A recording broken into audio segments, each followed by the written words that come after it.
अभी फिलहाल के लिए आप लोग एक बहुत ज़्यादा वायरल न्यूज़ है वो सुन रहे होंगे, वो ये कि अब से ओयो होटल के अंदर अनमैरिड कपल जो है ना वो चेक इन नहीं कर सकेंगे।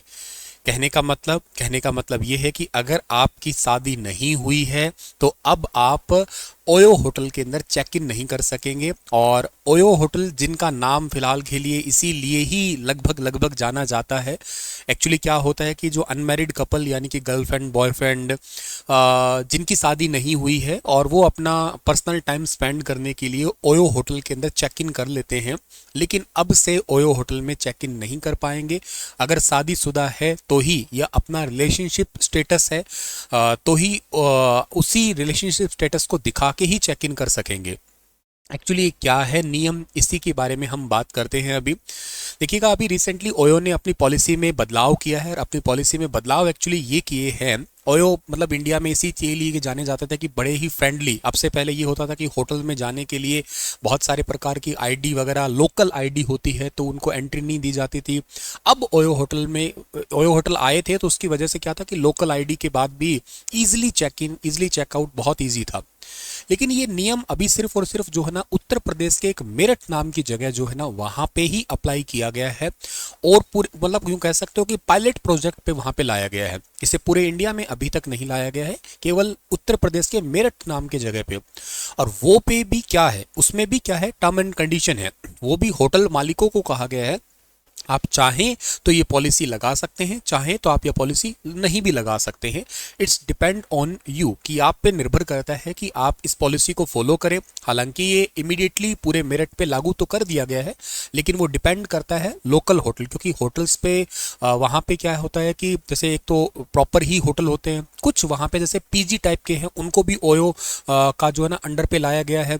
ये इजीली एक्सेस के लिए ही तो ऐसा किया गया था पूरे इंडिया में। अभी न्यू ईयर पे इन्होंने अपना एक रिकॉर्ड बनाया था बुकिंग के लिए वैसे, और सस्ते होटल बुकिंग के मामले में ओयो सबसे ज़्यादा जाना जाता है।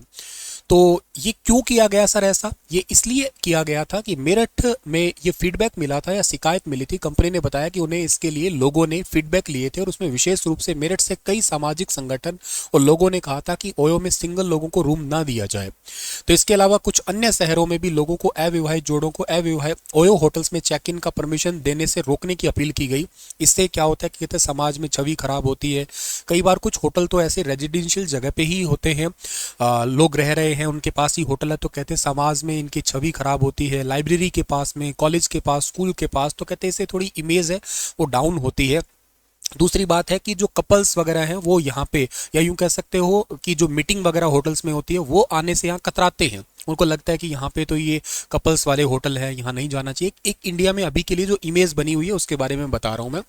तो ओयो के खिलाफ ऐसे जो ना दायर की गई थी याचिका, कुछ सामाजिक संगठन ने ओयो के खिलाफ याचिका भी दायर की थी। इसको देखते हुए ओयो ने अपनी पॉलिसी में बदलाव करने का फैसला किया और ओयो में अपने पार्टनर होटल को ये अधिकार दे दिया है कि सामाजिक संवेदनशीलता के साथ तालमेल बिठाते हुए कपल्स की बुकिंग को रिजेक्ट भी कर सकते हैं। ऐसा जरूरी नहीं है। अगर होटल के मालिक अगर चाहते हैं, उनके ओयो के पार्टनर होटल जो है चाहते हैं तो वो एंट्री करवा सकते हैं, नहीं चाहते तो उनकी बुकिंग को रिजेक्ट भी कर सकते हैं अगर अनमैरिड कपल है तो।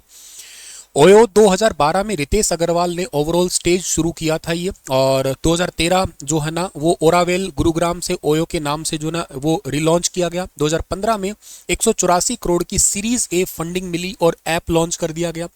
उसके बाद 2016 में विदेश में पहली बार मलेशिया में विस्तार किया। 2018 के अंदर नेपाल में लॉन्च हुआ, 2018 में चीन में लॉन्च हुआ और एशिया के बाहर यूके में भी शुरुआत कर दी। 2019 में वैल्यूएशन 75,000 करोड़ की पहुंची। 2020 में दुनिया भर में 5 करोड़ ऐप डाउनलोड कर दिए गए। ये ओयो का सफरनामा है आपका। वैसे सर ये होटल में गैर शादीशुदा जो कपल हैं इनके लिए कोई रूल एंड रेगुलेशन भी है क्या, कोई एक्ट भी है क्या? देखो वैसे इसके लिए एक्ट है कि 18 साल की लड़की होनी चाहिए। 18 साल का अगर लड़का है तो वो होटल के अंदर जा सकते हैं। तो क्या सर इन पे पुलिस कार्रवाई कर सकती है? बिल्कुल नहीं कर सकती है। हालांकि भारत में सामाजिक नियम कुछ अलग है, डराया धमकाया जाता है, मम्मी से बात कराओ, पापा से बात कराओ, प्रेशराइज किया जाता है, वो एक अलग चीज है। लेकिन 18 साल का लड़का, 18 साल की लड़की अगर है, अडल्ट है, तो स्वेच्छा से वो जा सकते हैं रूम में, इसके लिए कोई उनको ऐसी कोई मनाही नहीं है। हाँ, उनके पास में अपना आइडेंटिटी कार्ड होना चाहिए। भारत में कानूनी रूप से गैर शादीशुदा कपल के लिए होटल बुकिंग पर कोई खास तरह का नियम नहीं है। 18 साल से ज़्यादा का है तो उसके पास वैलिड आईडी प्रूफ होना चाहिए, आधार कार्ड, पासपोर्ट, ड्राइविंग लाइसेंस, या कोई भी मैरिड अगर है तो मैरिड प्रूफ होना चाहिए। तो होटल देने से ना उनको कोई मना कर सकते हैं और ना ही वहाँ पे रुकने के लिए कोई मना कर सकते हैं। क्या तो क्या पुलिस आकर अनमैरिड कपल से सवाल कर सकती है? कई कपल्स को ये चिंता होती है कि होटल में रुकते समय पुलिस ना आए। भारत में कानून के मुताबिक 18 साल से ऊपर हर व्यक्ति अपनी मर्जी से जिंदगी जी सकता है, चाहे आप किसी भी साथ किसी के भी साथ में हो। आपका पार्टनर, आप होटल में पार्टनर के साथ में रुके हो तो इसमें कोई भी दिक्कत नहीं है। हाँ, आप अपनी अपनी आइडेंटिटी अगर पास में रखते हैं तो कोई भी उसमें दिक्कत नहीं है। तो फिलहाल के लिए ये न्यूज़ है और मिलते हैं एक और इंपॉर्टेंट टॉपिक के साथ में। चैनल को सब्सक्राइब जरूर कर लीजिएगा आप लोग। Thank you so much. Stay happy and stay healthy.